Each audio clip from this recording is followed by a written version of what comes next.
La, la, la. Welcome to the Letterman Podcast. My name is Mike Chisholm. Thank you very much for taking time to be here today. This is a very special broadcast because we are also live. We're putting this out on the Facebook Live. In this current incarnation of the studio, I'm excited about what is coming for the future because this studio is actually just a starting point for us, actually. We've got cooler things that are going to be in the background, including a bridge that used to be on the Late Show with David Letterman as part of our backdrop. We're going to have better lighting. We're going to have better cameras and things like that. And you know what? We're going to have better live. It's cool that I can do the Facebook Live here, but we're actually going to incorporate Twitch and streaming things like that to be part of this thing. And I don't know, it's launch day. It's launch day of the Letterman Podcast. We've already got the first episode up on YouTube, on Spotify, on Apple, apparently on Google, and on Amazon Podcast, but I have never heard of Amazon and Google Podcasts before, but apparently we're there. So I'm very, very excited about all of that. The fact that we're doing it on 420, it's not a pot reference, even though we do come from the West Coast of British Columbia, BC, Bud, all of that stuff. You know, that's not what the 420 is about. The 420 for me is 7 years ago. The experience of a lifetime happened to me. I got it sitting on the wall. No, not that way, that way. Got it sitting on the wall right behind me there. That's David Letterman making fun of me. Immortalized a moment that was just incredible. And that's what this podcast today is going to be all about. Today is going to be, I don't know if we'll get the whole story done, but we're going to go through my Lettermanifesto. And we're going to talk about why I'm hosting this podcast, how it's been integrated, how David Letterman and Company have been integrated into my DNA. The desire has always been there to do something like this. Dave had a moment when he was young where he took a communications class and realized what he should be doing. I wish I would have taken that communications class when I was that age, because I feel I would have known what I was doing, was supposed to be doing, and that was to be a broadcaster. It took me years and years and years. Now I'm 46 years old. I've admired many broadcasters, Dave, of course, being the top of the heap, but yeah, hosting a podcast that focuses on him, to me, it's apropos. My dad was a huge fan of Johnny Carson. And Johnny Carson, in my opinion, has been forgotten way too quickly and alarmingly. I can't believe that more people aren't as reverent about him. And I know the world moves on. Well, I appreciate that, but the body of work that Letterman and Company did over 40 years ago is when it started. Heavens, longer than 40 years ago. The morning show was even more than that. It just, to me, needs to be, torches need to be passed. There needs to be people to pass them to. And those people who catch those torches need to carry them and then pass them themselves. I truly believe in the transfer of knowledge. I am inserting myself square into the place that will help to transfer the knowledge, the experiences, the fun stuff, the comedy, all of the things that David Letterman and Company brought to us all. I always say David Letterman Company because Dave wasn't alone. With Dave, there was no fourth wall. The staff, the people in the show, the audience were all a part of everything. It was a community before, a broadcast community before broadcast communities really existed, in my opinion. And so I just feel this compulsion to do that. I love the fact that I am not alone in that. We've got lots of people who want to catch that torch and carry it for a while before hopefully passing it on to someone else who will keep it going. I think about folks who worked for Dave that I can mention. I think about people like Arthur Kelly. I think about, Glenn Borders. I think about some of these people who have reached out to me and really encouraged me in following my passion. Someone called it an obsession earlier today. It's not really an obsession. This is just something I'm really passionate about and I feel very strongly about, and it's a huge interest for me. And when I get into something, I get into it big time. So yeah, I think about people who are running alongside me. And Jay will be very happy that I said that. Jay Ryan, Jay, this is the letter J, Jay Ryan. If you haven't seen the late night playset yet, go there, check the late night playset out. It's fantastic. He has been nothing short of, when I talk encouraging just is not the word. He really nudged me to do this. And I think I owe a huge amount of gratitude to him and to Nicole and to the late night playset and what they're doing. I think about other podcasts, other Letterman podcasts that are happening right now. Wake the Kids, Tell the Neighbors, Rusty and Mike. I was on their show on Monday. This is the type of thing where we want to help build a Letterman network, a Letterman podcast network, a Letterman carrying the torch network. And there's a whole bunch of us that are doing it. We're going to do it and see what happens. This is a podcast that, again, we don't talk about anything salacious here. It's positive. It's celebrating the body of work. And then to the folks that are close to Dave or used to work for Dave, that I'm not going to mention their names, but have been in the background nudging me along. Oh, one other guy, his name's Scott Ryan. He wrote the Last Days of Letterman. He's a guy who is, I'm very, very grateful for the friendship that he and I have struck up. And so anyway, yeah, that's another guy. But the people who have worked for Dave or worked for Dave and are in the background cheering this endeavor on, I thank you for that as well. Thank you for, I have imposter syndrome sometimes, especially with this. This is like, I said this the other day, this is my dream job. I'm giving myself my dream job. I don't get paid for it. I don't want to get paid for it. I shouldn't say I don't want to get paid for it. I don't mean to put that out there. What I mean is it doesn't matter if I get paid for it. This is my dream job and I'm doing it. And I'm happy to have people coming along here doing this. Why 420? Okay, let's get to that. Now, first and foremost, I'm going to have a tasty beverage. I think the good people from Kirkland. And it's always important to enjoy a tasty beverage. A wise man once taught me that when he was in front of a camera. Oh, hey, there we go. If you think I'm energetic before coffee, holy crap, are you in for a rude awakening after coffee? Anyway, 420, 7 years ago today, that picture was taken. That picture there, not that one. That one's different. That picture was taken 7 years ago today. When my wife, Nico, father of my granddaughter, and my buddy, former business partner and friend, Kevin Gallant, current friend, former business partner, we were at the Late Show. We were hoping for some magic, and magic happened. I've written it down to talk about it, and I'm going to read that to you right now. Maybe this is an occurrence that we do every year on the Letterman podcast. I don't know. I just thought it'd be fun to do it now and record it and put it up as a podcast and go from there. So this is the Lettermanifesto. It's long. It's borderline entertaining. It's way over the border when it comes to tedious, for sure. It's well detailed, but it is an account of what happened when we went to New York a month before Letterman retired from the Late Show. And I'm going to read it to you right now. And I will probably break to say one or two things here and there. I might break because I get emotional. It's a very emotional thing that happened. And so that's what we're going to do today. There's some comments.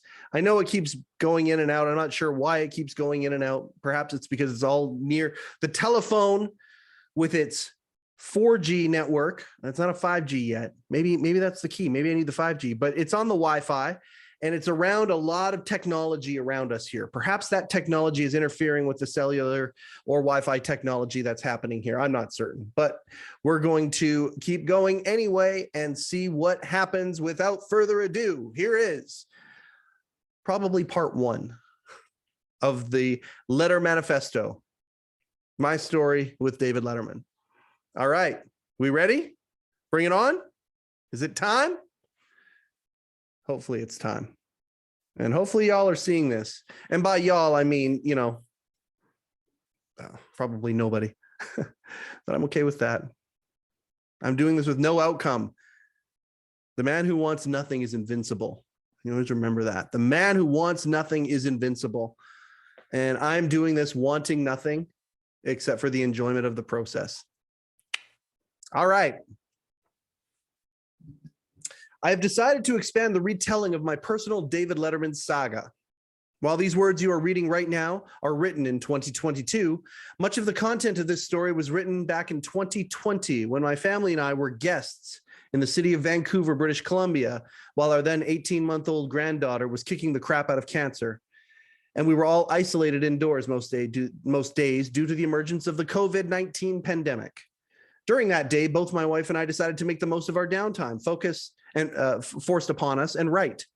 Writing was something we always meant to get around to, but we always had reasons or excuses for not doing it. During those unprecedented months and the ones following, we no longer had barriers our own minds created as to why we weren't writing. So Candace and I decided to write a book about the lessons we learned going through our difficult situation. We did it for catharsis, but also in hopes of helping to equip others with tools they can use when going through life's tough spots by sharing the insights that we learned. The book, She Changed Me, One Ordeal, Two Perspectives. There it is right there. See, Candy got a cover and I got a cover. Both of the lessons that we learned during our time at BC Children's Hospital. And they meet in the middle with our granddaughter coming home, healed up. And by the way, she just had her 2-year check. She's all good. They're calling her cancer-free now. So yeah, she's a 4-year-old that knows how to kick some ass. She starts MMA next week. The book, She Changed Me, One Ordeal, Two Perspectives, was successfully launched in the late autumn of 2021. And we got a chance to feel a sense of delightful achievement and that we successfully took a negative time in our lives and turned it into a positive. I also got a chance to put a semicolon, my favorite punctuation mark of all time, in the title of our book. And I was pretty damn pleased with myself about that as well. Sometimes it's the little things that bring me personal delight and make me the happiest. If you're all curious about the project, you can go to shechangedme.com for details.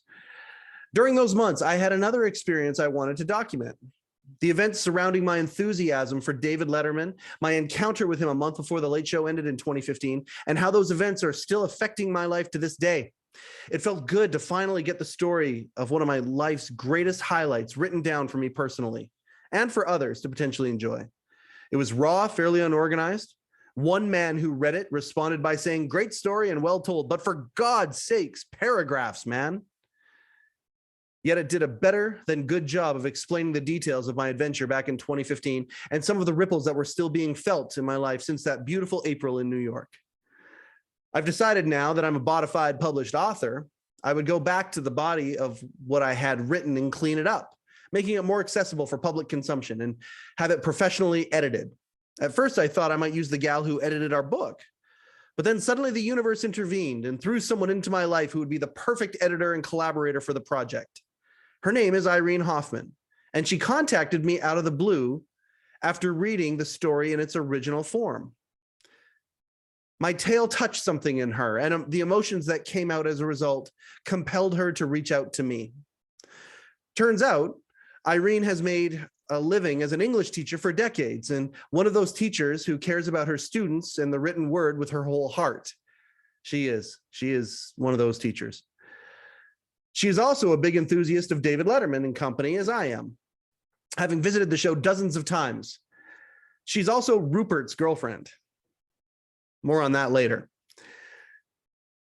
Donating her time and considerable efforts and skills, we crafted the document, which I coined my Lettermanifesto, with the intent of updating it and making it more accessible to you, the reader, and you, the viewer. And thank God for that, because in its raw form, it was clearly in need of some work. I would like to take a moment to thank her for the afternoons of going through the document line by line with a red pen, no less, and trading stories about our experiences and fondness for the gigantic body of work Dave was and is a part of that we hold so dear. It's actually one of the other reasons I decided to do the podcast is because a lot of us who went through this stuff are still talking about it to this day, and we have no community where we can share it. That's what the podcast is going to be. That's one of the things the podcast is going to be. I also decided to write this snappy new introduction as well as an outroduction to expand how the story is evolving even years after the fact. I don't know why or how these words will be applied or where I will present them. But I think also part of the point of my tale and the life lessons I have learned is that sometimes it's just fun to do things that bring joy, reach out to someone new, or step out and learn a skill without any discernible outcome. Like I said, the man who wants nothing is invincible. And yeah. Sometimes these things that happen as a response to those actions can knock one's socks off, as mine certainly have been, over and over again for that matter. So why not write about it, right? One never knows what might happen when he or she does. I have learned that words have power, both positive and negative. These words are all positive to me as they recount the unfolding of a part of my life I hold very dear. I will now exit the new content and allow the original text to grab the baton and continue to progress this narrative, however it will be edited, making the original now a rough draft. I promise now it will also have paragraphs. Not bad, right? Not bad writing. Tasty beverage.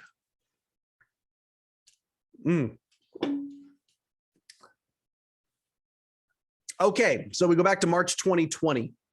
All right, my granddaughter is in the midst of, she's probably in round 3 of chemo. She did 4 rounds.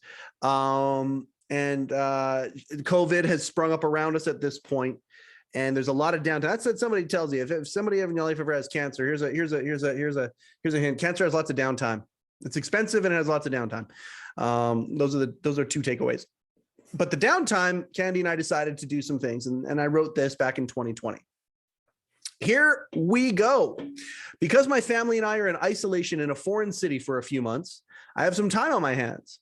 I have decided to recount the story that led to my 2 Facebook profile pics, which have not changed since 2016, realizing it will do 3 things. 1, it will allow me to have the experience recounted and archived.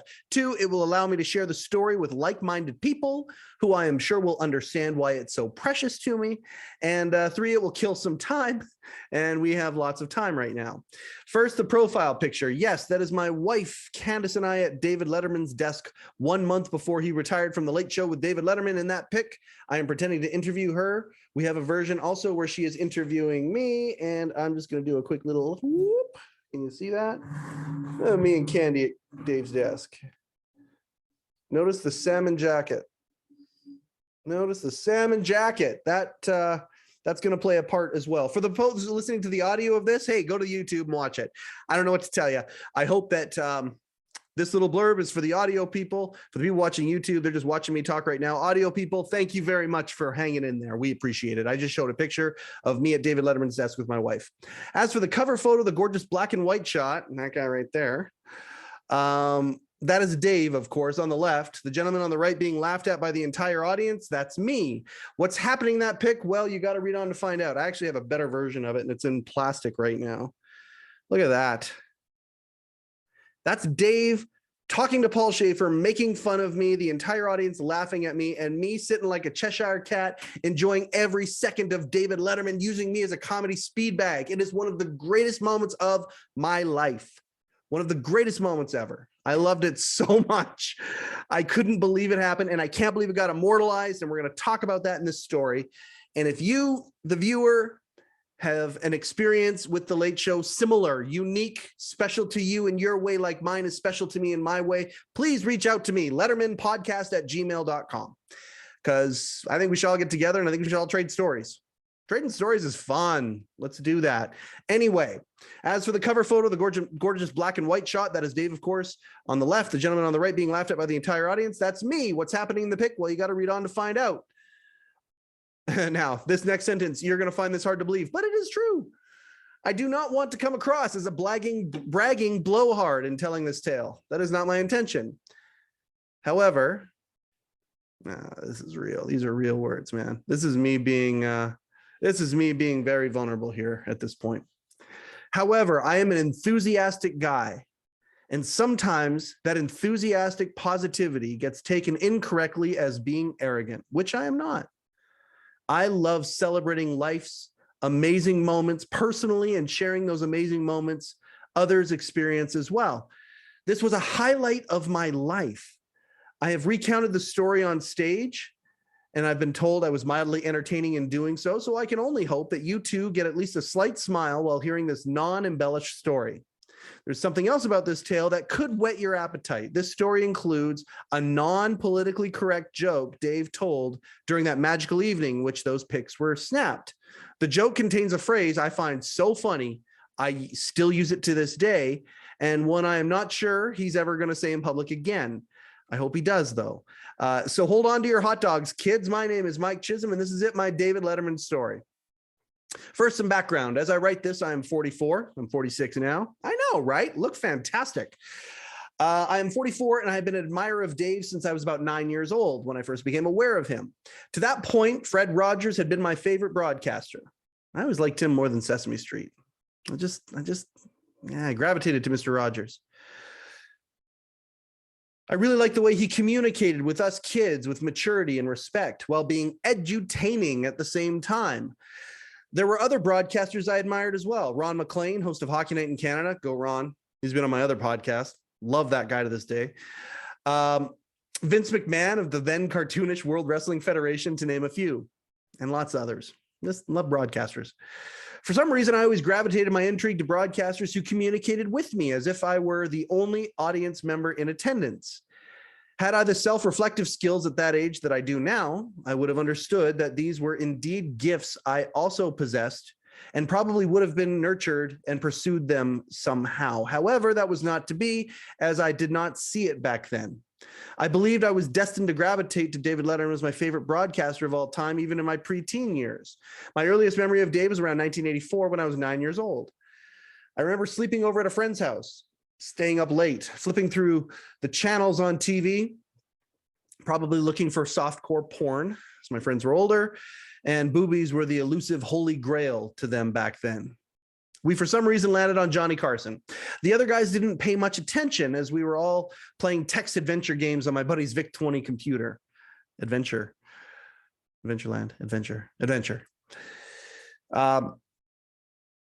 Carson, who I was aware of because my father watched him, ended that evening's offering of The Tonight Show, and Late Night with David Letterman started. It was a much different talk show than the one that preceded it. Dave and company were unique to me. I couldn't believe adults were acting this way. They were silly, zany even, and I laughed my little ass off. Instantly, I was hooked. After that, I did everything I could to watch Dave whenever possible. I come from a lower middle-class family, and growing up, we only had one TV. Many nights I would wait to hear my dad finish Carson and then head upstairs, and I would make the daring move to get from my bed and sneak into the family room to watch Dave. I would keep the volume so low that I would have to sit a few inches in front of the old school tubed television. I'm sure the radiation from the screen played some part in making me the odd human that I've since become. Sometimes I would fall asleep in front of the set and awaken to the national anthem playing, or even the next morning before everyone else got up with the old school color bars being displayed. Remember those? All in the name of Dave. An early memory of the show that stuck out to me was that one night Dave's goons had set up an obstacle course of dinner plates stacked really high, and then sent a remote control car through the obstacle course, smashing all the dishes and making a mess. As I got older, it became easier to watch him more frequently. The VCR we eventually got was a valuable tool for me. When Dave's popularity really took off and the late shift fiasco happened, I was in high school and was riveted by the entire saga. Johnny Carson was pushed out to pasture, and Dave told NBC to shove it, deciding to forge his own path and create a new franchise to serve as competition to The Tonight Show, something that had never been done before. I have many opinions about that, and I'm going to be talking about that on the podcast with lots of people. I'm excited about that. I watched every night and happily followed Dave to CBS and his new 11:30 time slot, and considered everyone else in late night to be the enemy. Dave was my guy, and into the comedy breaches, I would faithfully follow him. I could not get enough of the scene of late night television. I read all the books and articles I could regarding the subject. I would watch Gary Shandling's The Larry Sanders Show as much as I could. The whole thing just captivated me, called out to me even. Even though I was in the west coast of Canada geographically, New York called out to me, and I felt somehow vicariously I was a part of what was happening there. That's why I'm doing the podcast. I know I'm not alone in that. A lot of people feel that way. I always dreamt of seeing the show live. The allure of New York was so exotic and appealing to me. It was like I could feel the energy in the Ed Sullivan Theater where Dave taped the show. Through the screen, staff members of Letterman's production company, Worldwide Pants, were often highlighted on the air, involved in various hijinks, and I just wanted to be one of them. God, I wanted to be one of them. In my 20s, March my mid-20s, March of 2004 to be exact, I planned a trip to New York and successfully got tickets to finally see David Letterman's Late Show in person. Jim Carrey was on that night. He was promoting a movie called Eternal Sunshine of the Spotless Mind. It was delightful. Carrey shaved a small 16:9 strip on his scalp. It was just so cool. He put his head forward here. They shaved a spot here, like a little widescreen part on his head. They shaved that in his head. And they broadcast the trailer for the movie right there on Jim Carrey's head. I don't know if Don's has put that out or not, or if somebody's put a clip of that out, but it's worth watching. It's pretty funny. After the show, I stood on the dumpster outside and watched him leave the studio, being all Jim Carrey silly. One of the on-screen staff members featured on the show from time to time, Pat Farmer. Love to Pat Farmer. Love to have him on the podcast. Holy smokes. Stagehand for the show, as well as regular on-screen player. Pat was one of the guys who used to read Oprah transcripts with Kenny. Kenny, unfortunately, has since left and moved on to the next place, but Pat used to read Oprah scripts with him. And it was so funny watching two like blue collar guys with deep voices read Oprah scripts, saying things like "you go girl" and all that kind of stuff. Really, really funny. Genius stuff. Pat Farmer, one of the stagehands, yelled at me to get off the dumpster. He was wearing one of the worldwide pants Letterman jackets Dave gave all his staff members that I voraciously coveted. It was a really satisfying experience, but of course I wanted more. Through the years, I always tried to watch Dave faithfully every night I could. When the DVR came into fashion, I was always assured I would have his show on demand, sometimes leaving episodes on for months and months until the hard drive got full. Though I still enjoyed the creative, sometimes bizarre antics and legendary comedy pieces presented on the show, my favorite segment inevitably would end up being Dave at his desk after the first commercial break, just talking to camera and the audiences, both in the theater and at home. I have so many memories of segments and jokes and interviews and insights featuring my favorite broadcaster of all time. I told my dad once that David Letterman to me is what Walter Cronkite was to him. It's the God's honest truth. David Letterman is the Gen X Walter Cronkite. He's got that cynical, hilarious edge that my grunge-loving, apathetic, mistrusting generation appreciates so much. I would see my favorite musicians like Dave Grohl and Eddie Vedder and the reverence they had for Dave, and it felt communal. In 2014, when Dave announced his retirement from The Late Show, I made myself a promise I would go see him one more time. Of course, I wanted more, to meet him somehow or get some sort of keepsake from the show. But I also knew how persnickety Dave is towards praise, or even his admirers for that matter. I suppose it's part of his charm, not just the self-deprecation in his humor, but the fact that he has this combination of mega confidence and unworthiness all at the same time that seemed to be just making him who he is. It also meant it would be very difficult to get an autograph of any sort, or any sort of personal memory. That was okay. Seeing him would be enough, I told myself. But that was only to soothe my heart, for I really wanted more, something more personal. What ended up actually happening still blows me away, as my heart got what it wanted and then some. And we've alluded to that already. I've always been the guy who can actively manifest things. We can talk about that later, but yeah, I've always been able to manifest stuff.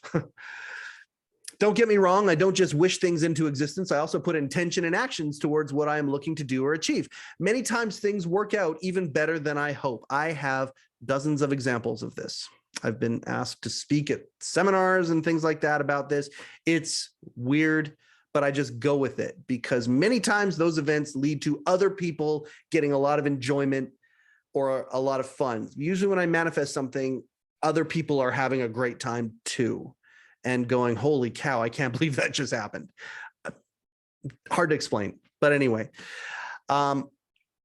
As plans for the trip started to formulate, so did my manifestations. I would imagine having some sort of experience with Dave. Getting a pic of me behind Dave's desk was the first thing I coveted. I had seen enough pictures online of chuckleheads behind that hallowed piece of furniture that I was reasonably confident I could actually be one of those chuckleheads. What else could happen beyond that? My wife and I knew we were traveling in April of 2015, as my company had arranged a corporate retreat in Jamaica. As West Coasters, whenever Candy and I travel east, we try to create multiple destinations because the distance of the trip from home. So instead of doing a straight shot to the warmth of the Caribbean, why not stop over in a place like, say, New York on the way, right? We looked up information on how to get tickets for the Late Show. We would need 4. My stepson and a good friend, business associate, were on the trip too. And there was randomness involved, as it was kind of a lottery as to who got tickets. And we didn't exactly know when the show was taping or when it was dark. So in mid-February, I began the process shown online to get tickets. And we didn't know exactly when, sorry, I just saw Jay make a comment on there and it made me laugh. So there's a little bit of behind the scenes magic for those who are viewing this on the YouTube going, what the hell did he just, why did he just break? My buddy Jay broke me. Late night play set. Watch Late Night Play Set. We're all a big family that's going to do something really fun. And we're doing something fun right now. It's happening and I love it. Okay. Anyway. So in mid-February, I began the process shown online to get tickets. I filled out the form, hit submit, and hope for the best. Then began the waiting, followed by more waiting. The plane tickets were purchased. The hotel was booked, the Belvedere, near Hell's Kitchen for the potential sighting of Marvel's Daredevil. And yet still more waiting. By mid-March, I began to get antsy. Visions of being in the standby lineup outside the Ed Sullivan Theater, knowing the show was going on inside, began to form, and that definitely was not something I needed to manifest. Decided to dig in, go on the offense a bit. I sent in another form. Then I got stressed that the instructions said to only submit once, please. Surely I didn't mess up because of my exuberance, did I? Would I be disqualified because I sent the request in twice? I felt a tremendous push to act. I went back online to search for accounts of people who had successfully achieved that, what I was hoping for, a real David Letterman experience, sparse at best. There was a group of people who hosted a David Letterman convention each year, but I knew nobody in that group and wasn't sure how to penetrate it. Then something occurred to me, a memory from the show itself. Most nights at the end of each episode of The Late Show, the credits were a short roll, and the Worldwide Pants logo would appear along with a random, usually odd tagline. More on that to come, everybody. Keep watching the Letterman Podcast. But sometimes the band would be allowed to play a longer set of credits would roll, and with them, at the end, information on how to get tickets would appear. I thought I remembered seeing a phone number. I quickly went to my DVR, found an episode with the number, and I called it. Here's the weird part, the part I attribute to cosmic messages from the universe. I called the number. I remember this. I was in my office. I've got a financial firm. I was in my office at the time. It's a cool office. It's got lots of stuff. Had a bar and a couch and an arcade machine and all that cool stuff in it. I'm in my office and I'm like, screw it. And I call the number. This is real. I am not embellishing anything here. I called the number, listened to the automated message instructing people how to submit entry for tickets for the show, which, by the way, was the same process I had already done twice. I let the message play, then repeat itself. Then, for reasons unknown, I hit 0 on my iPhone keypad. Then a click. Then ringing on the other end. Instincts kicked in. I can't do a New York accent. I wish I could. CBS, how can I help you? Greeted me. I recognized the New York accent on the other side of the phone. I used my verbal cat-like reflexes to respond. Hi, I need the Ed Sullivan Theater, please. I don't know what possessed me to say this, but couldn't even consider that because suddenly the voice on the other end said, hold please, and ringing was happening on the other side of the phone. I was running on pure instinct and every single hair was standing up on my body. I had goosebumps in places on my body. No goosebumps should ever exist. No drug could touch the high I was feeling during those fragile moments. Happy 420. I was a mischievous child again. No time to consider any of that because suddenly the words, "The Late Show, how can I help you?" were spoken.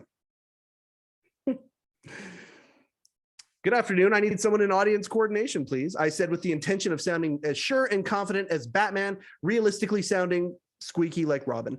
How I sounded did not matter because amazingly, I was once again being transferred. Suddenly a voice was saying, hello, blank speaking. I'm blanking out his name so I don't come across as disrespectful. He was lovely. He was cheerful and flamboyant and apparently as gay as a French trombone. He set me at ease immediately. Hi, blank. My name is Mike Chisholm. I'm from British Columbia, Canada. Our trip is about a month out and our party still doesn't know what night we are coming to see the show.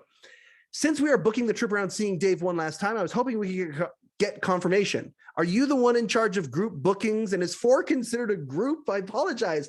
We're just a little confused by the whole thing. I played dumb is what I did. On my feet. Pretty easy for me to do. Again, we're like 45 seconds into this process, and I have no idea where any of that came from.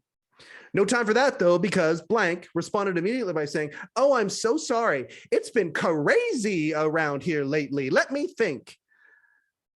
What week are you here again? Confidence showing up for the very first time in the process. I let him know the dates. He said, well, we are dark the week before, but the 20th would work. Can I get you in touch with you in a few days? Electricity coursed through my veins. Of course, and I hope it's not a bother. Oh, honey, I'm happy to help you. We will get you all set up. Hope emerged. I don't think the call lasted 3 minutes, but it might as well have been 3 hours. I was spent. I relayed the story to anyone who would listen.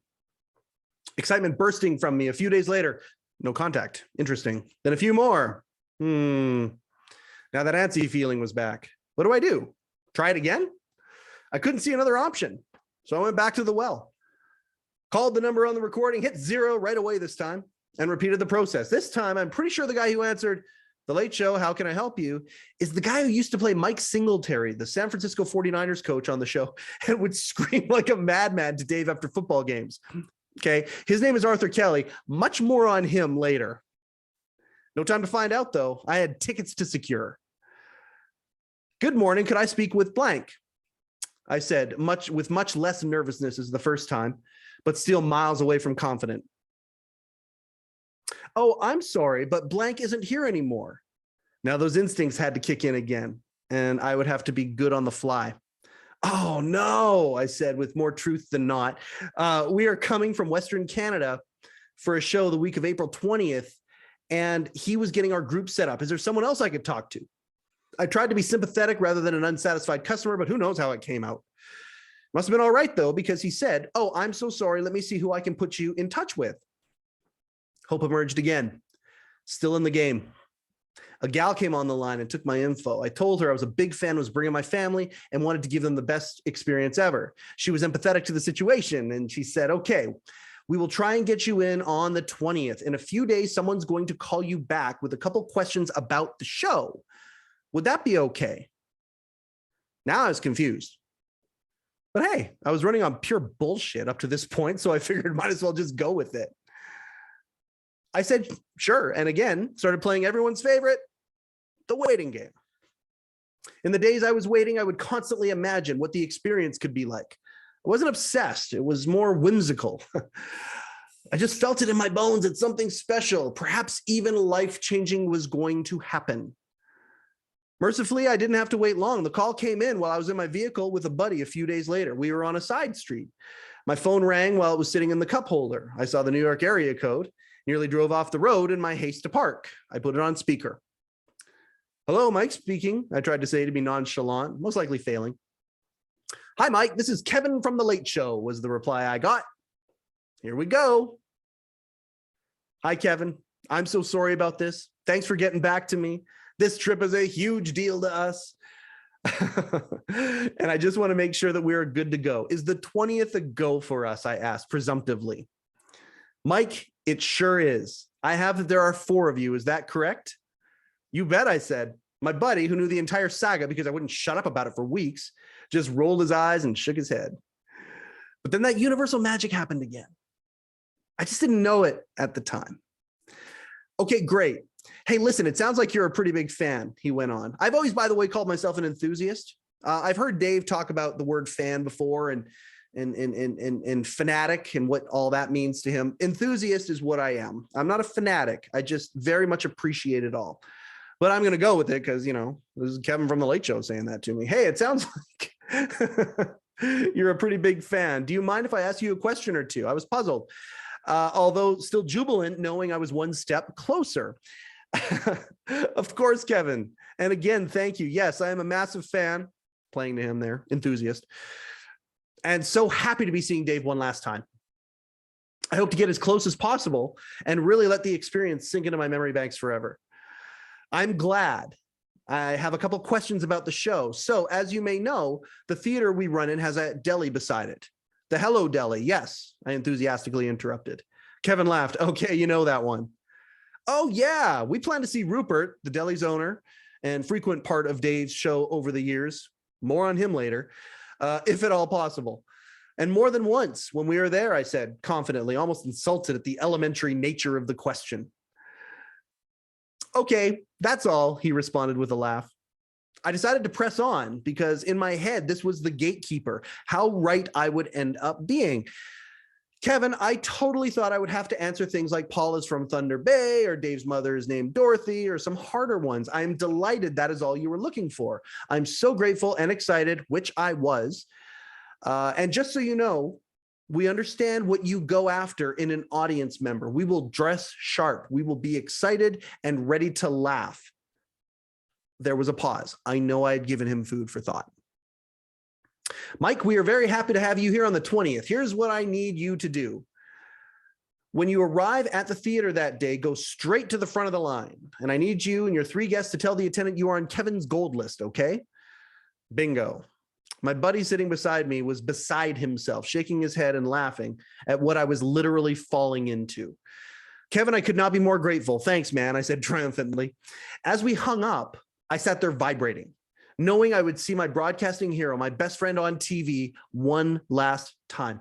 So close to the end, it was bittersweet, but way more sweet that day. The anticipation was more than palpable, and I knew it wouldn't hurt to be on Kevin's gold list. As the weeks got closer, so too did the specificity. God damn it, I even practiced that word. Okay, I'm going to sound it out phonetically.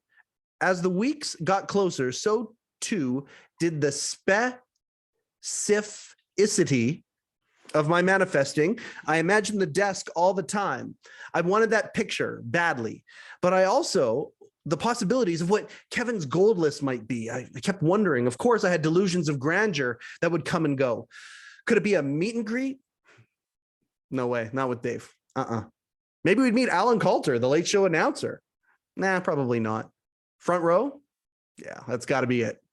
It's got to be a seating thing. The days were as long as months leading up to the trip, but my mind continued to race with possibilities. We arrived in New York the Wednesday before the show.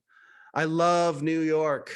It's my favorite American city. And I'm a giant LA Kings fan. But I love New York. Oh my God, I love that city. You can feel it. It's got a pulse. New York is alive. I love New York. It's my favorite American city. The sounds, mashed up cultures, things to do, places to see, restaurants to eat at.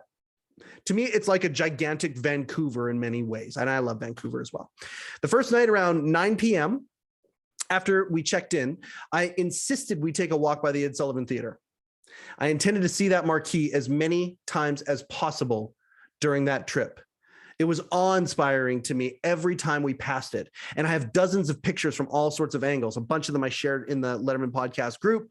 If you're not on the Letterman Podcast the Letterman Podcast Facebook group, jump in there and you can see some of those pictures. Many, if not most people, simply don't understand the emotional, nostalgic feelings that theater itself gave to me. All the bumpers between commercials, all the title credits from the Late Show. It must have hundreds of thousands of visual impressions of that place rattling around inside my head from all those years.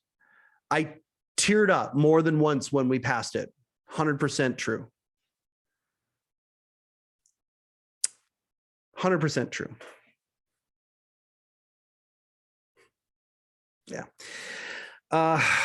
At that point, we only knew that John Travolta was going to be the guest on the night of our broadcast. Not that I cared very much, but okay, that's cool, I thought.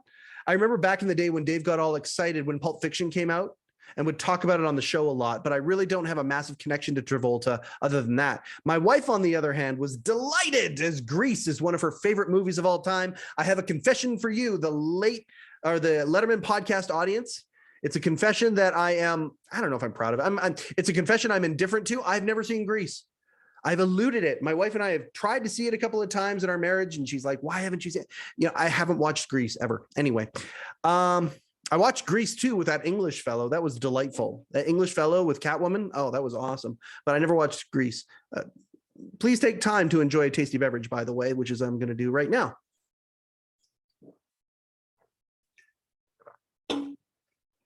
Oh, that's some coffee right there. Over the next couple of days, we did many New York things, some touristy, some things the locals enjoy, lots of trendy places, Chinatown, and a lot of eating at great restaurants. We went down to the Village to visit the Comedy Cellar.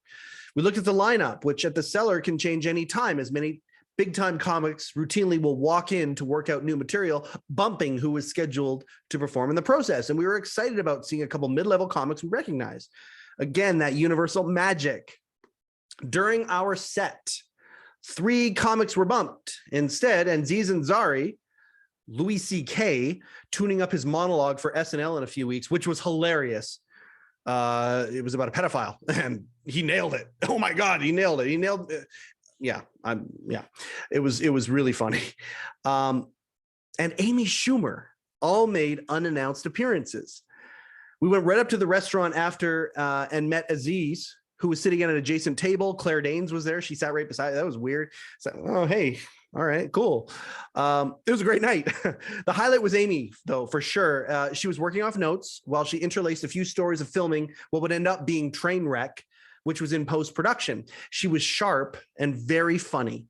Yeah, what a cool, unexpected delight.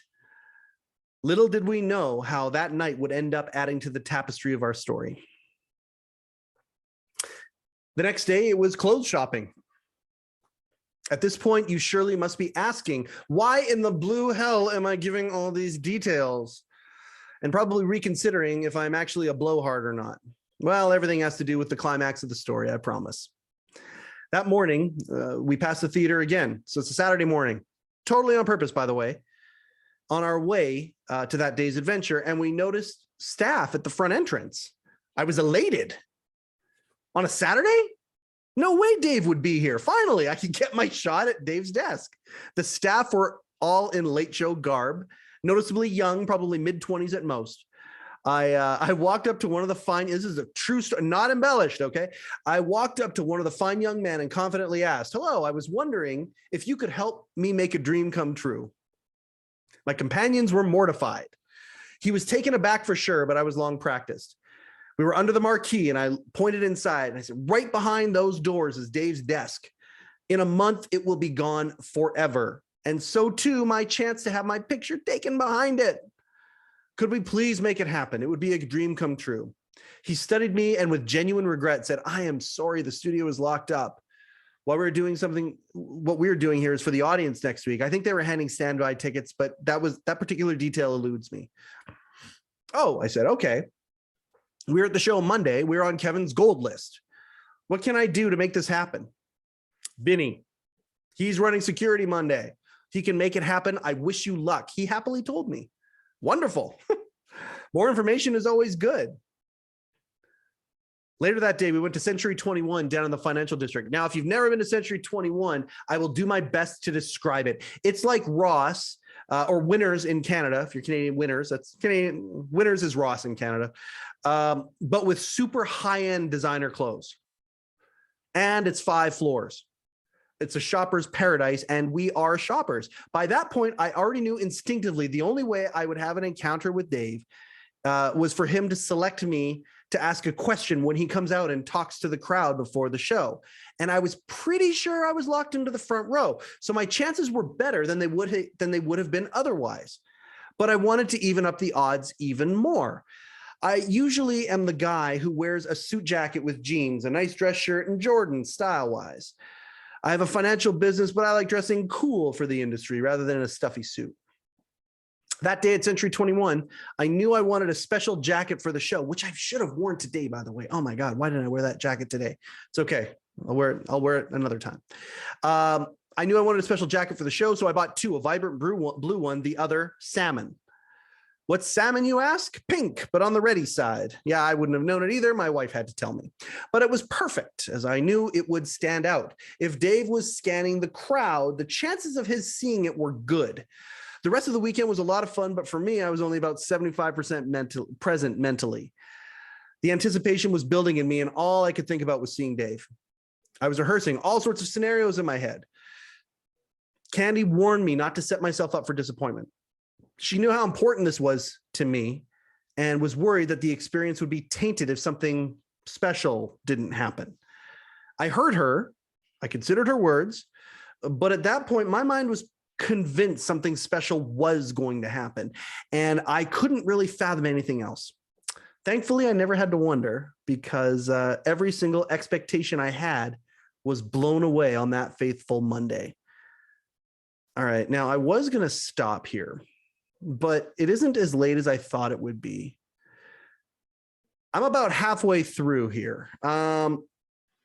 Now, the next headline is Monday, April 20th, 2015. I feel like I should just continue and do the whole thing in one damn shot. And if I got to break it into two podcasts, you know what? I don't even need to break it into two podcasts. I don't need to do that. We can just go for it, right? You guys want to hear the story? You want to hear the story? Because here it comes. This is when the magic happens. Everything was the preparation for the magic. Like right now, literally in 2022, right now, I feel like including the starting of this podcast on this day is the preparation for some magic that's about to happen. I feel that way right now.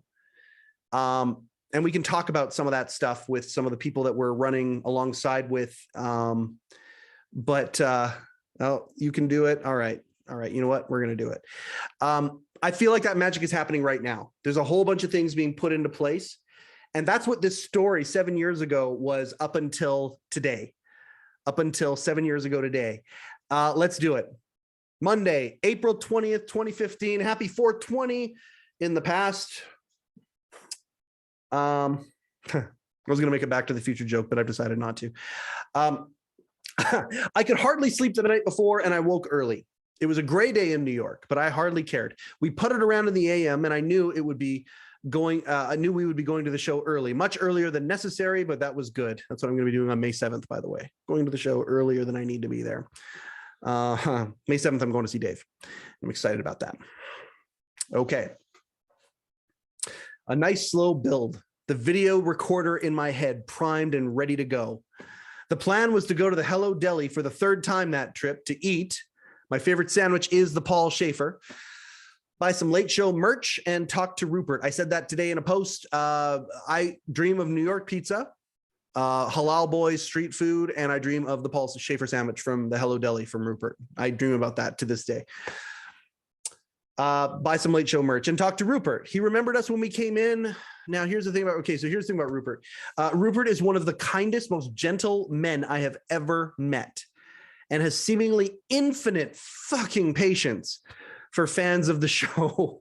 While we were there, Rupert recounted the story of having the knife pulled on him back when he and Dave used to do the remote comedy pieces where Rupert would go out into the city wearing an earpiece and would say or do whatever Dave, safe in a van, told him to do. He told another few stories as well. I bought a long sleeve tee and a hoodie with the Late Show logo on them. Rupert's Deli is one of the only places you can get Letterman merch. Still is to this day, actually. And he actually set up a kiosk in the lobby of the theater when the show came to an end. So he held on to our purchases. That was great, as we didn't have to carry them around while we were in the audience. I remember he talked about how grateful he was. I'm going to have him on, I got a men's mental wellness podcast. I'm going to have him on there and we're going to talk about how gratefulness. We're going to have a podcast that's based around gratefulness with Rupert. It's going to be great. He talked about how grateful he was, grateful for Dave and the show. And he still feels that way, by the way. I don't think I'm telling tales out of school. Rupert is kind and grateful.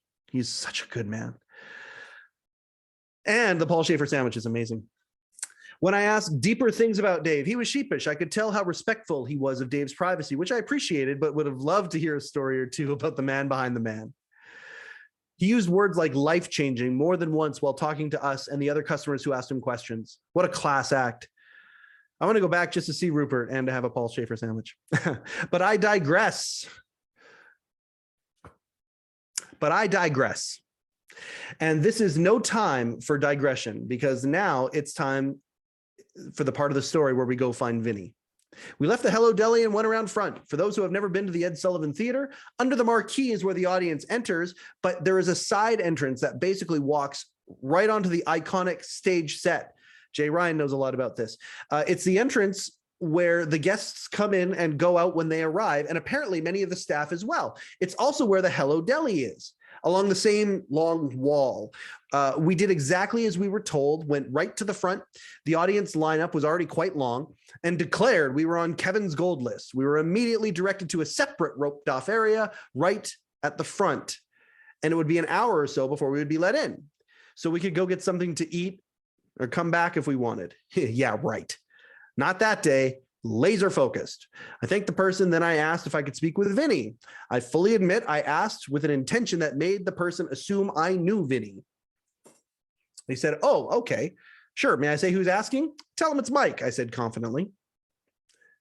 The guy looked at me for a second, then got on the radio and called to ask where Vinny was. He came back and said that today Vinny isn't doing the front of the house and he would meet me around the side entrance. I thanked him and then we were on our way. I would be back soon. When leaving the marquee entrance, walking back down the side of the building, I remember doing it with the speed and intensity, like a coronavirus incensed crowd heading for the toilet paper kind of pace. Wrote it in 2020. We were walking fast. I straightened up and was calm and collected in my salmon suit jacket when the side door opened. The man on the other side was by far the most stereotypical New Yorker I have ever met. Who could be a mobster? I swear to God, he was cut right out of The Godfather, or perhaps one of Fat Tony's henchmen from The Simpsons. He had a pencil-thin black mustache and slicked hair. He kind of spoke like a mobster, too, in a what can I do for you kind of way. He was also clearly expecting to see someone he knew and did not know what to make of me. I said to him, Vinny, hi. The staff who were here on Saturday said we needed to talk to you. My name is Mike Chisholm, and I'm from the West Coast of Canada. In a month, this is all over, and I will never have the opportunity to get my picture at Dave's desk again. I've been told you're the guy that can make it happen. Can we do it? We are at the show tonight. Here is the cool part. He didn't hesitate. He was so slick. Can't do it tonight, man. I'm not the front of the house. Mike is. I was supposed to be, but I got to do this other job instead. Mike's your man. I thanked him very much and asked him how to talk to Mike. He let me go back to the marquee and find him there. Easy.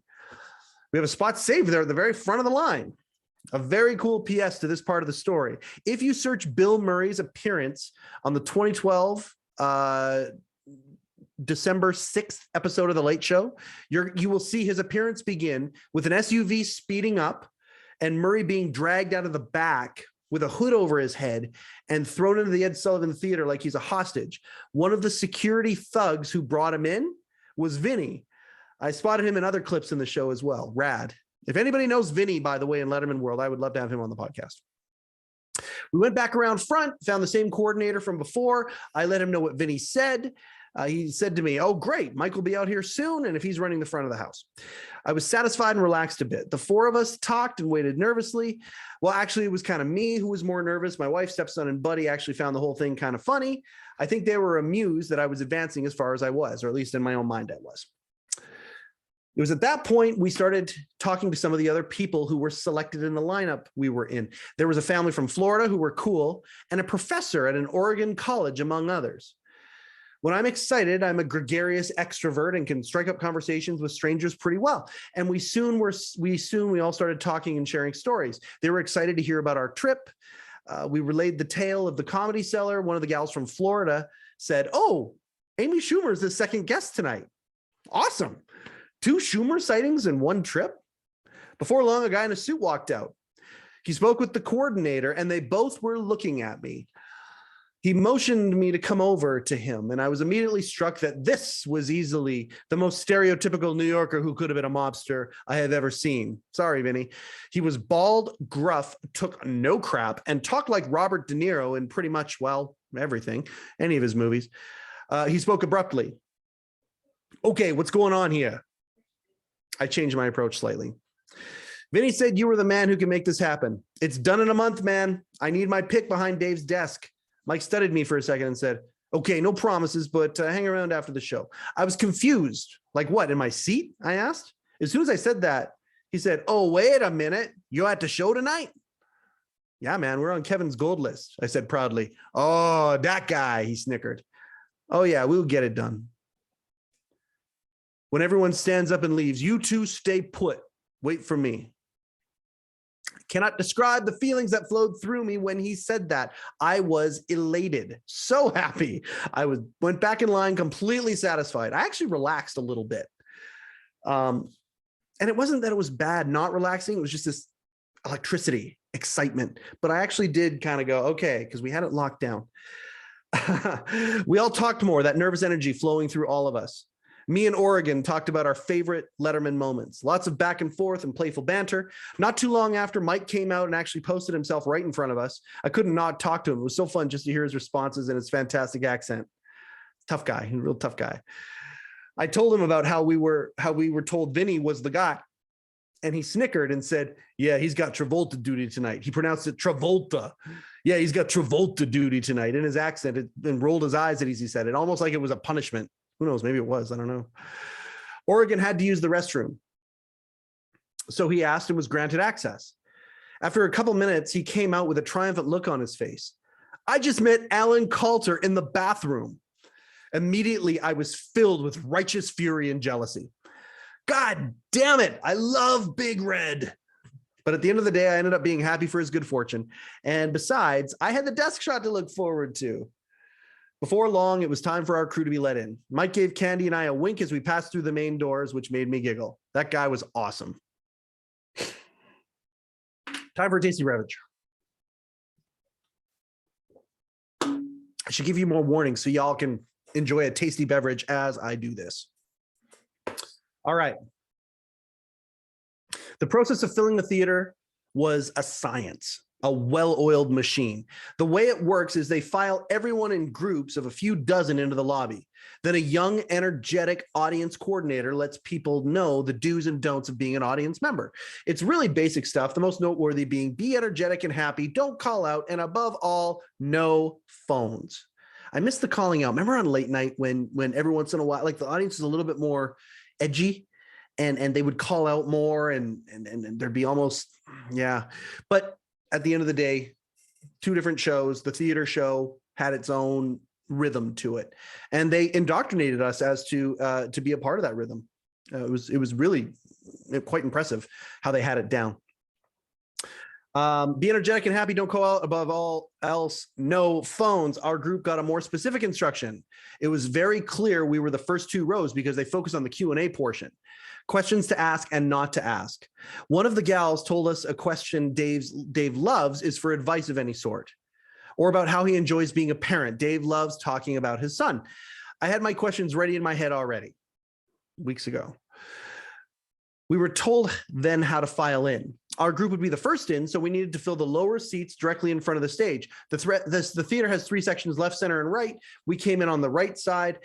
It was their expectation we would fill the right section first, and suddenly it started happening. We were filing in. Oregon was right in front of me, and a few people in front of him, and suddenly, whoa, there's the set. Much bigger than it looks on TV. I gasped. As we filed down the aisle, I was overcome with the joy of seeing the familiar place. The theater assaults your senses right away. Yes, it's as cold in there as everyone says, but man, the vibrancy of the colors of the background, the bright lights, the models of the New York landmarks, the bridges, yeah. And of course, the desk. It brought forth a sense of childlike wonder being in there, and we all felt it. As we walked, I was leading my crew. I turned to Candy and firmly said, "Follow me." Had I followed the instructions of the coordinator, I would have been in the front row, stage right. Screw that. Actually, it would have been stage left, I guess. Now I think about it. But on the right-hand side. Screw that. When I got to the bottom of the aisle, I turned left, hoping my crew would follow me. I was walking along the stage of the show I watched faithfully for decades, all across center stage. I sat at the very end, my wife beside me, then our son Nico, and our friend Kevin. We were right in front of where Dave does his monologue. No one else sat with us for a bit as the rest of the audience followed the instructions properly. No one said anything to us, though, and on the stage, in charge of the house, there was Mike, watching us with a smirk on his face. The rest of the audience filed in. I was playing with my phone, trying to get it powered back on. I needed a picture of this, but then I stopped myself. I did not want to mess up what was promised to us after the show. I felt like such a big shot sitting there, taking everything in. Alan Coulter came out with a microphone and warmed us up a little bit with a few jokes. The place was electric. Then he introduced Paul and the CBS Orchestra, the world's most dangerous band. I cannot stress enough how awesome it was hearing these guys and gals play in person. It is a rock concert of acoustical perfection in that theater. They played a couple full songs for us and we clapped and cheered in our seats. As that happened, stagehands and camera people came out and folks with clipboards running around. Todd, the cue card boy, came out. And then it was time. We all felt it, I think. It was then that Alan Coulter brought out David Letterman. Dave came bounding out in a shirt and tie with no jacket and energetically grabbed a hand mic. He was lean and virile. That microphone, by the way, was beat to hell. It was just beat right up. It was cool. It was really neat seeing it. There's a souvenir. Oh man, that thing was awesome. Dave came bounding out in a shirt and tie with no jacket, energetically grabbed a microphone. He was lean and virile and looked like an athlete. He started talking to us, the audience. I honestly can't remember what he said as I was fully intent in my focus, waiting for him to open the floor for questions. I do remember the audience being so crisp and so ready to laugh. Everyone was so happy to see him. He looked fit and trim and full of energy. And then the moment came. Does anyone have any questions? He asked in his aw shucks Midwestern tone. I shot my hand up like a North Korean rocket. He immediately looked to his left. There was Oregon, who also had his hand up. Yes, sir. What's your name? What do you do? Motherfucker. The fury had returned, but Dave melted it so quick, so razor sharp. And now we come to the part I alluded to at the beginning of this yarn. The joke that Dave told, I'm not sure he will ever tell in public again, but I hope he does. If you're still with me, and if so, what the heck is wrong with you? All you guys especially. What the heck is wrong with you guys on the Facebook Live if you're still with me? Holy cow. What the heck is wrong with you? Clearly, I'm a blowhard who likes the sound of his own voice. Here comes the payoff. Dave asks Oregon what his question is. As he did, I saw Dave scan the audience. I had my hand still half up, like a teacher's pet, waiting for the first student called on to give a wrong answer. And I know Dave saw me. I even thought, I wonder if he noticed my jacket. Do you have any advice for me? Oregon asked. What a kiss up. Asking 3 questions, or asking one of the questions that was fed to him by Dave's minions. Without missing a beat, Dave said, I have 3 pieces of advice for you. Number 1, always remember, treat a lady like a whore and a whore like a lady. The audience exploded with laughter. Oh my God, I still say that to my wife all the time. Remember, treat a lady like a whore and a whore like a lady. It's not politically correct. I get it, but it hit our funny bones and it's always going to be in my head. It's an old line. It's actually a very old line. But coming out of Dave's mouth at that time in that place was totally unpredictable, and the place lit right up. A few days later, I read an article saying that Dave regretted telling the joke, and I suppose I understand why, as he didn't want to offend but just make people laugh, which he did very much so. And I have to tell you, I thought it was just a spontaneous remark that was just fired from his subconscious hip like a 6-shooter. I still use the line to this day to my wife in the appropriate and sometimes inappropriate situations. I do. After the laughter died down, he moved to his second piece of counsel, imparting the sage advice that you will inevitably sneeze if you pull out one of your nose hairs. Lastly, did he just look at me and my cocked arm again? Switching to the earnest, aw shucks, Dave, we all know and love, he said, you will live a good life if you are kind and treat people the way that you would like to be treated. The place burst into applause at that. Not me, though. My hand was sky high. Please, please, please, please, please. Oh God, I'm already like, God, I'm sorry I'm getting emotional right now, because then it happened. Looking right at me, David Letterman asked politely, yes, sir, what is your name? My name is Mike Chisholm, sir. Hello, Mike, where are you from? I'm from Kelowna, British Columbia, Canada. Oh, that is beautiful country out there, isn't it? Yes, sir. It's gorgeous. God's country. What do you do out there, Mike? I'm a partner in a financial firm. Partner in a financial firm. That's great. How's business? It's good, Dave. Thank you. I'm very glad to hear that. What's your question? I have replayed that exchange in my head. It must be hundreds, maybe even thousands of times in my mind. Dave conducted a mini interview with me, and no one will convince me otherwise. It was just, Every time I think of the exchange, I can still feel the adrenaline that coursed through me. Before I tell you my questions, I got to preface them. I know they are dated and slightly bratty. Okay, I know that. They came from a place of a devoted enthusiast swept up in the fervor of the show ending and the run-up to Dave's finale. The request at the end was purely selfish. If I ever have a chance to speak with Dave again, May 7th, or even interview him, the Letterman Podcast, it will sound nothing like this. I would rather just shoot the shit about life with him. That being said, here are the questions that I asked. And I was rehearsed. I was ready to go. I have a couple questions and a request. The questions are, will Brian Williams or Jay Leno be on any of your final broadcasts? And the request is, where do I get one of those worldwide pants jackets the staff all have? I looked at Rupert's Deli and couldn't find any. Could you score me one? Now, if you're a fan of Dave's, you might remember newscaster Brian Williams is one of the best guests during the later years of The Late Show. He was hysterical. At the time of Dave's retirement, Williams was involved in a scandal to do with exaggerating some of his experiences and was off TV. He exaggerated those experiences on The Late Show. I really wanted to see him one last time. I also asked about Jay Leno. I had to ask about Jay, considering the history the two men had. At this point, Dave got exasperated with me. And he looked over at the band and exclaimed, "Paul, I thought Canadians were supposed to be polite." Now this guy here is making demands and trying to run things. Right there. And if you look at the rest of the audience, they're laughing. That's it. He is looking at Paul talking. The entire audience is laughing at me. For the audio viewers, I'm sorry, or the audio listeners, God, audio viewers, man, it's like I'm not a professional or something. For the audio folk, just watch the YouTube, or you can imagine the picture that I just held up. Paul, I thought Canadians were supposed to be polite. Now we got this guy here making demands and trying to run things. The entire audience was laughing at me. Stagehands and people were still running around prepping for the show. And at that moment, I could have sworn someone took a picture. He then brought out one of his staff, Nancy, I think, and asked her the status of the men in question. He actually brought her out on stage. Okay, let's figure this out. Nancy, come out here. I think it was Nancy.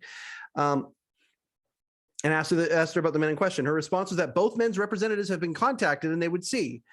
Then she left. In fact, she said there was an open invitation for Jay Leno for the last week of the show. They actually said that. And it was on news afterwards. I'll post the news articles when I post this. I'll post them in the comments because you can still find them on CNN. Like these questions actually got on the news. Then she left and Dave came back to address me. And in that faux absent-minded aw shucks kind of way, he said, "Okay, yeah, now what else were you asking?" Lightning fast, I started to talk, but Dave expertly did not let me say too many words. He was in control. "Yes, sir, the jacket," was all I got out before he went off again, suddenly exasperated again. "Oh, yes, the jacket. Can you believe this guy?" The audience laughing. He continued, "Those jackets are something we give the staff because it's cold in here."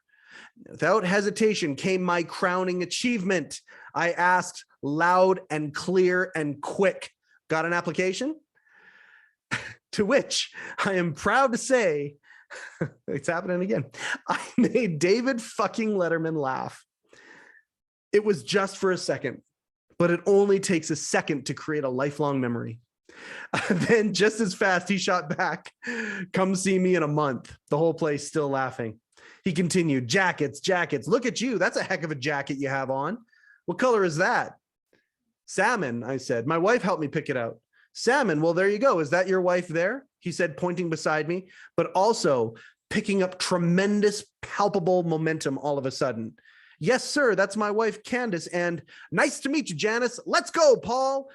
And suddenly the man kicked in, Letterman was gone, and before you know it, the opening credits appeared on the monitors and the show was starting. I was in shock. It was the most amazing sensation ever. I made David Letterman laugh. Unbelievably, it still wasn't over, not by a long shot.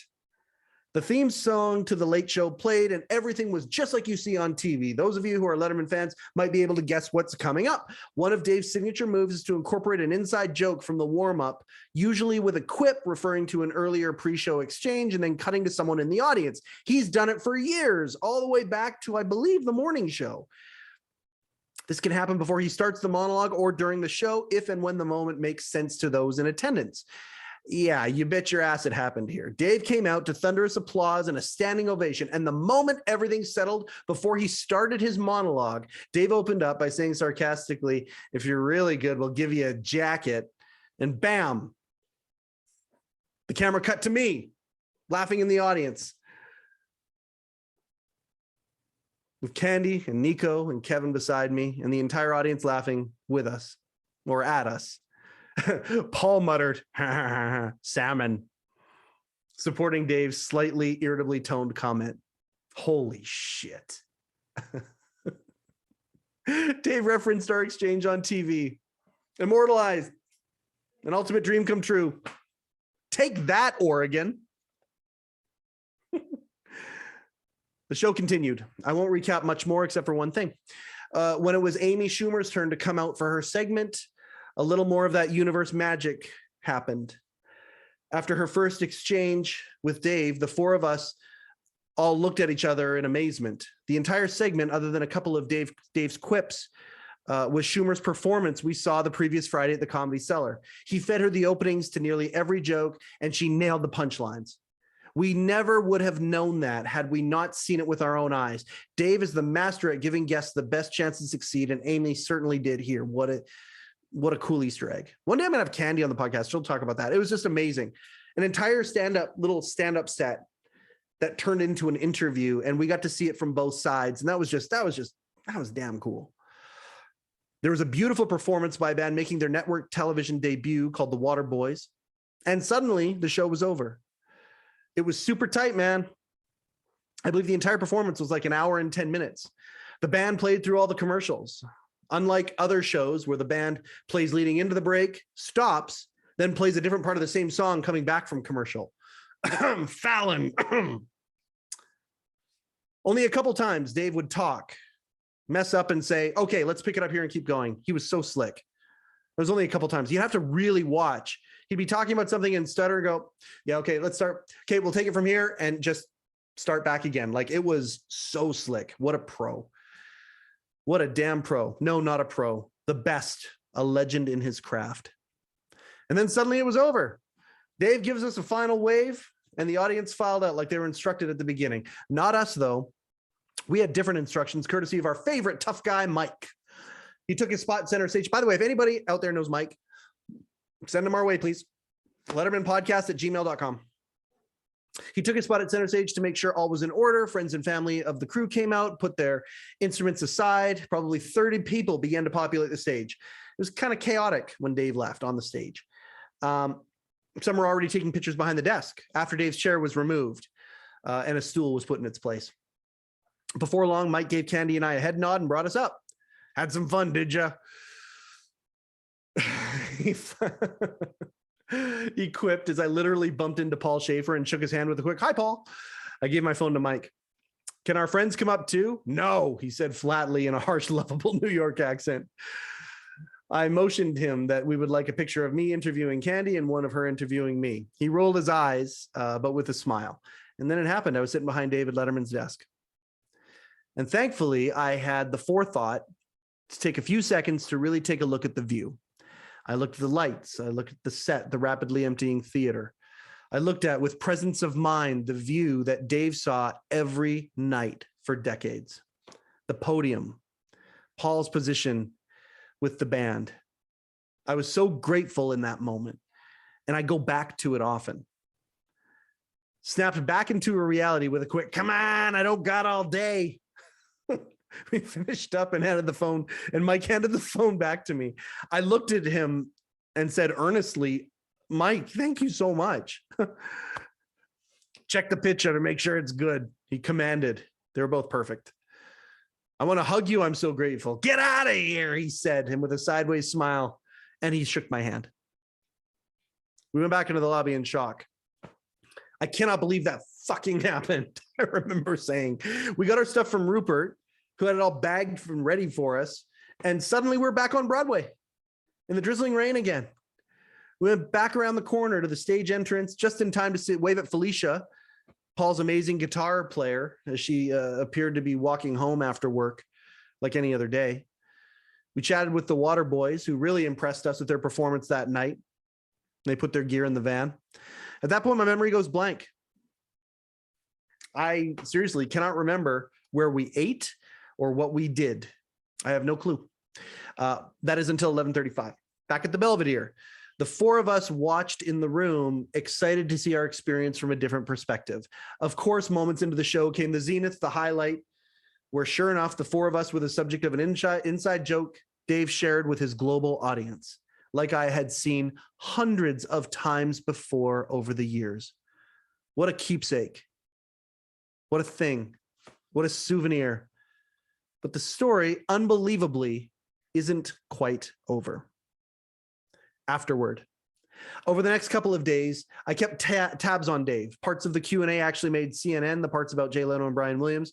And Dave was mentioning of that classic line, treat a lady like a whore and a whore like a lady. Fuck, so funny. In the pre-show was spun as a sexist joke. I was deeply disappointed in the media that day, actually, as the context in those pieces were distorted from what actually happened. The audience erupted in laughter with that line. And there were some PC groups that were trying to say it wasn't. But anyway, no, it was funny. It was so funny. We continued on to Jamaica, and when we got home, along with all other Letterman fans, we watched him night after night until the final show, exactly 1 month after our episode, when he rode off into the sunset. The tributes to Dave in each show leading up to the finale were heartfelt, stirring, and moving. If you haven't read the book, The Last Days of Letterman, yet, I highly recommend it, as it captures perfectly the magic of the final month. More on that and its book, author Scott Ryan later. Scott and I traded messages today. We're friends now. Scott's going to be on the podcast as soon as he can. He's got some Twin Peaks stuff he's doing right now. He's really deep in the Twin Peaks community. But The Last Days of Letterman, I highly recommend that book to anybody who's a Letterman fan. ScottRyanProductions.com or Fayetteville Mafia Media.com, I think is what. The Last Days of Letterman. Get that book. It's so good. And we're going to have Scott on here. He's a friend of the show. He's actually one of the guys that's nudged me to doing this. A couple weeks after our show, a dude in the audience actually got a Worldwide Pants jacket after trying the same move I did. Bastard. Dave even put it on the guy. That was okay, though, because although I'd have to wait for it, I would get one of the best gifts of all. 1 month to the day after we had our amazing experience, David Letterman retired from The Late Show. A brand that did not exist before he arrived at CBS, but one they would have forever after, thanks to him. It was very beautiful as a fan, but also very sad. After Dave retired, he kind of disappeared for a while. Every once in a while, he would pop up somewhere, a picture of him sporting a massive beard, footage of him at the racetrack where the team he co-owned, was racing. He was also given a few awards, but none of that happened at first. I think I shared the same fear many who had fashioned themselves admirers of David Letterman had, that he would perhaps pull a Johnny Carson and become, as Senator Al Franken wrongfully predicted, he would become an eccentric recluse. And at first it kind of looked like that. But I set a habit. I set the habit every once in a while of going to Google News, typing in Letterman in the search box just to see what would pop up. Mostly the search would return highlights of the previous 33 years, along with random sightings, but nothing really special in my eyes until one morning, that is.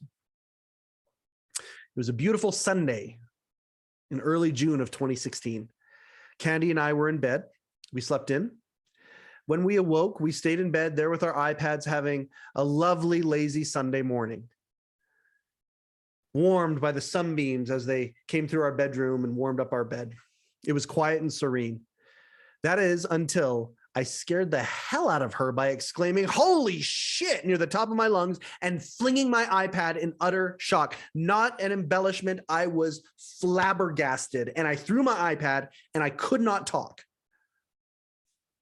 Candy, alarmed and desperate to find out what was the matter, I just couldn't talk. I just put into the iPad. She picked it up and her eyes went wide at what she saw. My browser was open to the New Yorker and an article it had just published called "Without Dave, Thinking Too Much About David Letterman." You can still find it. I'll put it in the comments. The picture accompanying it is something that still gives me goosebumps to this day, and I'm going to try really hard not to cry. It's just my heart, and has since become every single wallpaper on every single device I own. It was a beautiful black and white, high resolution shot of the very moment David Letterman was making fun of me to Paul Schaefer and the entire audience laughing at me. Dave had his head turned, talking to Paul, the microphone in his hand. Alan Coulter and Biff Henderson are also laughing. The entire audience, or the audience, including just a glimpse of my wife beside me, my stepson Nico, and my friend and colleague Kevin, and even Oregon at the exact opposite end of the row in glasses laughing at me and the conversation I was having with David Letterman. Turns out Pulitzer Prize winning photographer, New York Times photographer Damon Winter was on hand that day shooting pics for a piece the Times was doing on Dave for the run-up of retirement. I've since reached out to Damon, and one day I'll get back to New York and he will give me a high-res copy and sign it for me. My dream is to get Dave's signature on this sucker, but I know it's next to impossible. I'm still putting it out there though, because hey, stranger things have happened. May 7th, May 7th, May 7th. No, I didn't get my jacket, but I did get something so much more. And I'm grateful, so very grateful to this day, nearly 5 years later. Now it's 7 years later, and I'm even more grateful.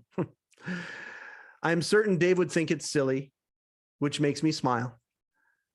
I use the picture of my interviewing Candy as my profile pic on many of my digital outlets, and the Damon Winter shot is all my backgrounds, and I don't see that changing anytime soon. Take that, Oregon.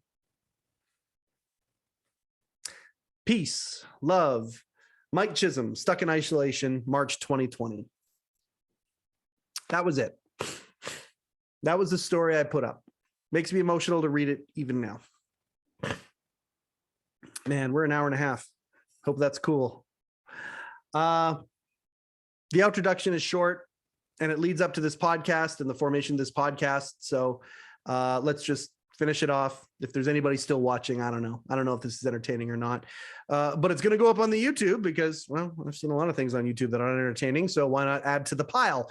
Anyway, let's read the introduction that was written in the last few weeks with Rupert's girlfriend, Irene, helping me proofread. Not too bad, eh? I read those words I wrote 2 years ago and they still make me smile. I especially like the "Take That, Oregon" ending.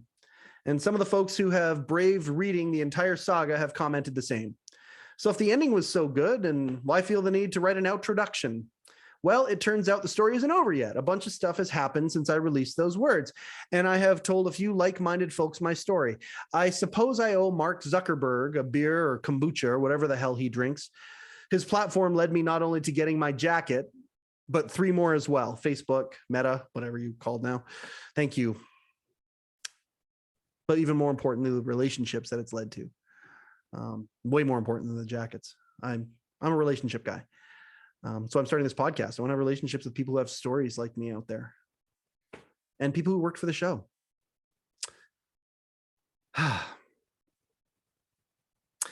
His platform led me to not only getting my jacket, but 3 more as well.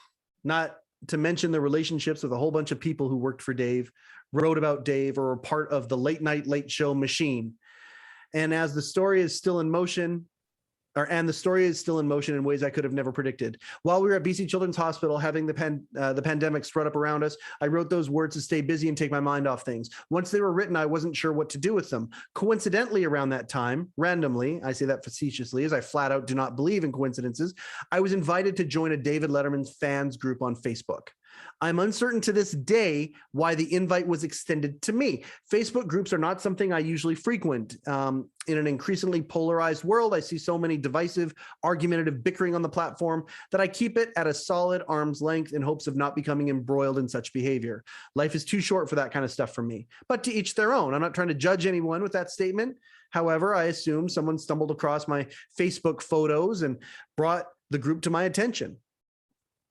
On the anniversary of that magical night in 2020, I decided to post the story in what became what could be the longest single post in Facebook history. Despite its questionable grammar and lack of proper paragraphical structure, I was tickled by the response from those who took the time to read it.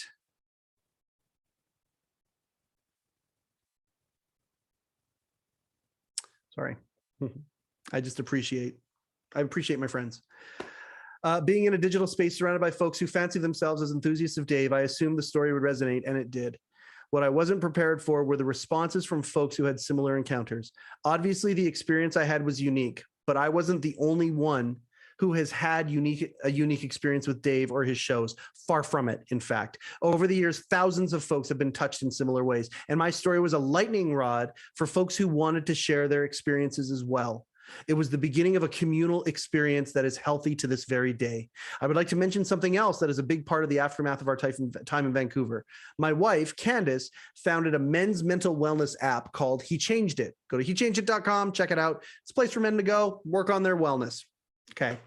It's a place she and her team of talented developers are building for men to go to find resources of all sorts pertaining to living a better life in these increasingly complex, unprecedented times.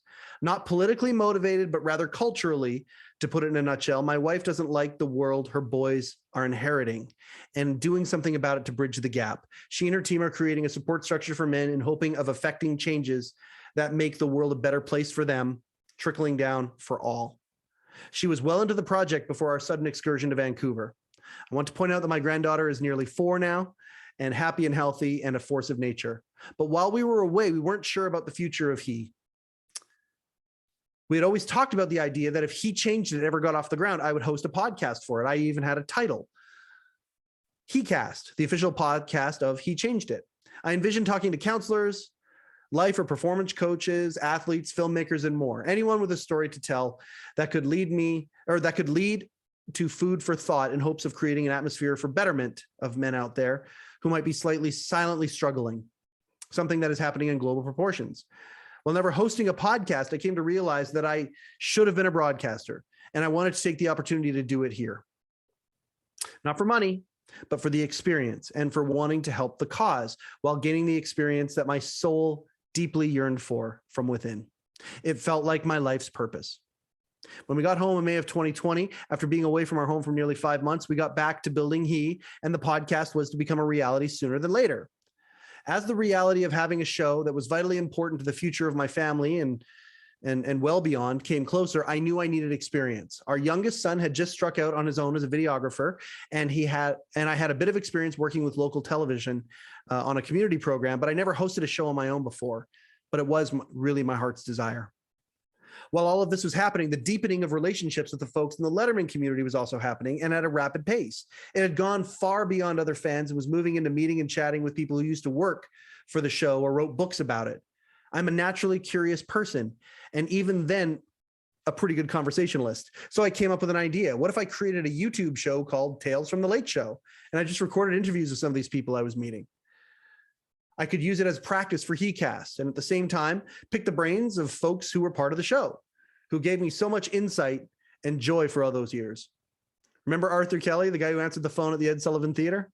He was my first guest. Artie, as I call him now, was one of the folks I struck friendships with through one of the Letterman groups I became a part of.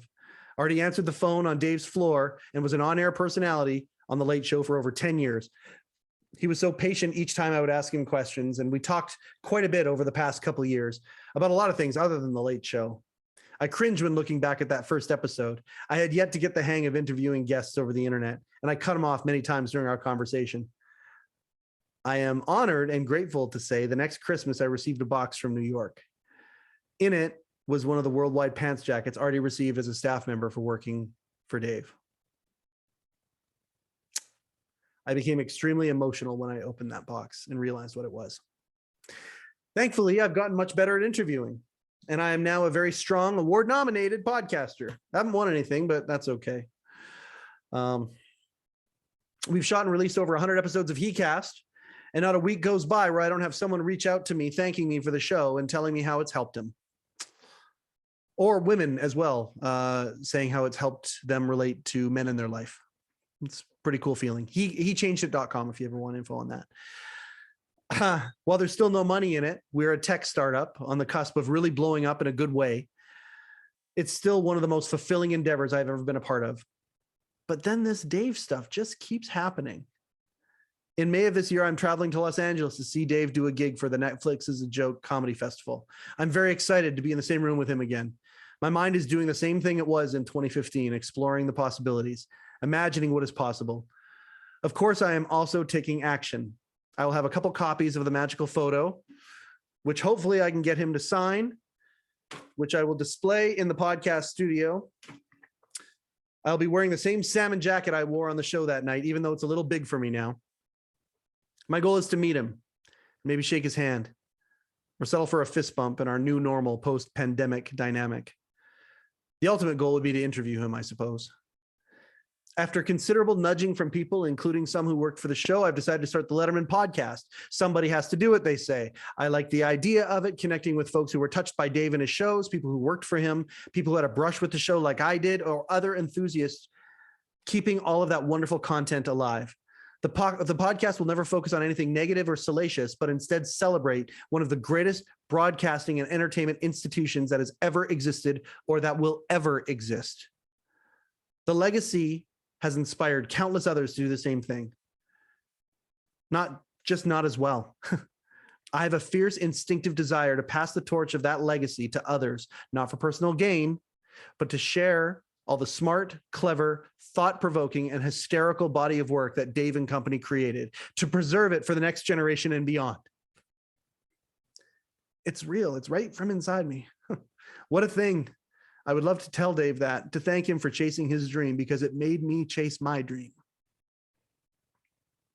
I'm excited about the possibilities of what is to come and grateful for what has passed.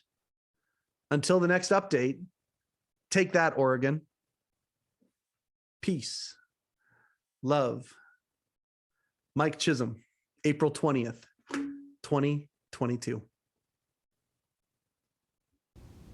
Overcoat and underpants.